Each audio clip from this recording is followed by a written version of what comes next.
if that means we go out and try and break the collegiate record, then let's go out and try and break the collegiate record. So, you know.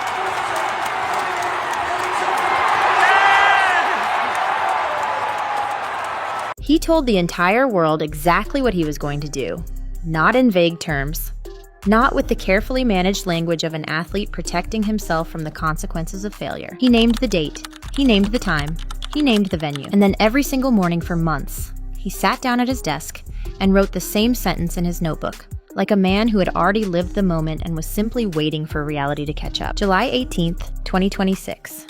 London Stadium. And Josh Kerr walked out onto that track and did precisely what he told the world he was going to do, breaking a mile world record that had stood for 27 years, destroying it by 0.47 seconds, and becoming the first human being in history to run a mile in under 3 minutes and 43 seconds. And then, before the crowd had even fully processed what they had just witnessed, he looked the entire athletics world directly in the eye and said the 1,500-meter world record is next. This is not confidence. Athletes talk about confidence all the time, and very few of them produce what Kerr produces. This is something else entirely. This is a man who has decided what is going to happen, built a system around making it happen, and then executed that system with a precision that the sport has never seen from a middle-distance runner in the modern era. And the most alarming part of everything happening right now is that Josh Kerr is only 28 years old and nowhere near finished. In late March 2026, months before the London Diamond League, months before the spikes hit the track, months before a single step of the actual race had been run, Josh Kerr sat in front of a microphone and told the world he was going to break Hicham El Guerrouji's mile world record of 3:43.13 at the London Diamond League on July 18th. He called the Project 222 for the 222 seconds he was targeting to complete the distance in. And the reaction from the middle distance world was immediate and almost universally the same. You do not do this. You do not call your shot against a record that has stood for 27 years, set by a man widely regarded as the greatest miler in history, and give the entire athletics community that specific a target to measure you against when things go wrong. Because things go wrong. Injuries happen. Weather happens.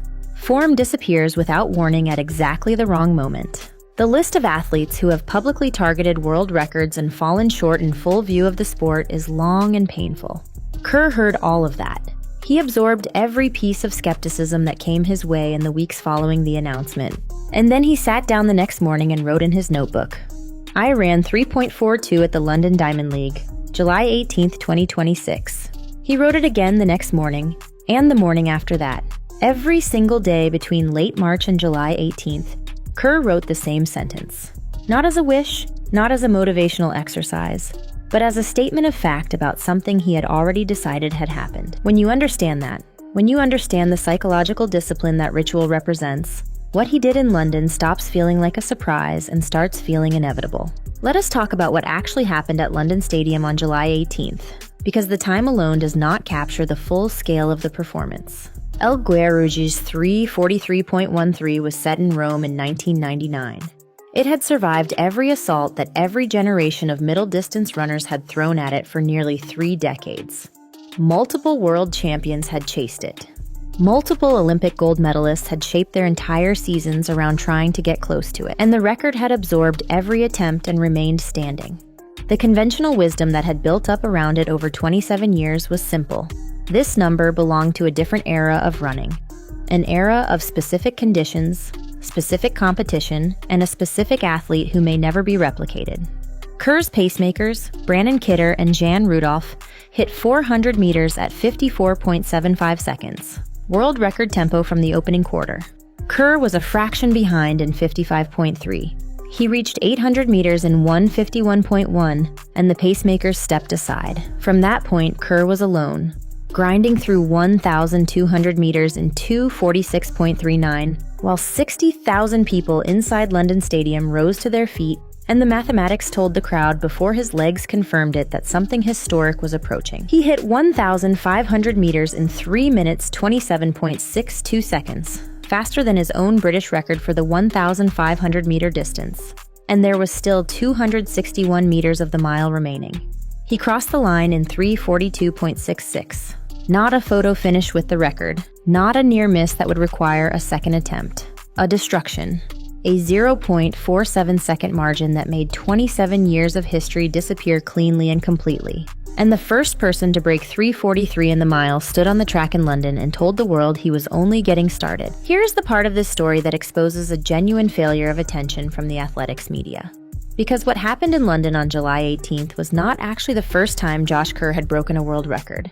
It was the second. In January 2024 at the Millrose Games in New York City, one of the most prestigious indoor athletics meetings in the United States, Kerr lined up in the indoor 2-mile and ran 8 minutes and 0.67 seconds. Mo Farah's world record of 8 minutes 3.40 seconds from 2015 was gone, erased by nearly 3 full seconds in a race that produced one of the most dominant individual performances the Millrose Games had seen in years. A world record in any event should generate a significant response from the athletics community. This one generated coverage that was respectable but not proportional to what it actually represented. A clear signal that Kerr was operating at a level that made multiple world records across multiple distances a realistic ambition rather than a fantasy. The athletics world looked at that result and filed it under impressive. It should have filed it under warning. Because the man who destroyed Mo Farah's indoor 2-mile record in January 2024 was the same man who destroyed El Guerrouge's mile record in July 2026. And the people who paid close enough attention to what Kerr did at Millrose should not have been surprised by a single second of what happened at London Stadium. The physical side of what Kerr does is remarkable. The mental side is what makes him genuinely unique in the modern era of middle distance running. For 6 consecutive years, he has worked with a mental performance coach named Jose Maresma, meeting with him twice every week to visualize races, process competitive scenarios, and build the kind of psychological architecture that allows an athlete to perform at their absolute ceiling when the pressure is highest and the stakes are largest. This is not a casual arrangement. This is a structured, long-term investment in the mental side of performance that Kerr has maintained with the same consistency and seriousness that he applies to his physical training. And the notebook ritual that defined his preparation for London is the most visible expression of what that 6 years of mental coaching has produced. Writing the same sentence every morning is not superstition. It is not a motivational trick borrowed from a self-help book. It is the deliberate daily practice of treating a future outcome as an established fact, of training the mind to operate without the doubt and hesitation that derails athletes in the critical moments of major attempts. Brooks Running built him custom spikes and a speed suit specifically for the world record attempt. He trained at high altitude in Albuquerque, New Mexico. Every logistical element of Project 222 was planted and executed with the same precision as the mental preparation. And on July 18th, when the pacemaker stepped aside at 800 meters and Kerr was alone on that track with the world record and 60,000 witnesses, none of it showed on his face as pressure. It showed as inevitability. Because for Josh Kerr, it already was. Drop your thoughts in the comments right now. Does Josh Kerr break El Guerrouge's 1,500-meter world record before this season is over? And if he calls his shot publicly again, does anyone in the athletics world dare to doubt him? Because Project 222 was supposed to be impossible too, and we all know how that ended.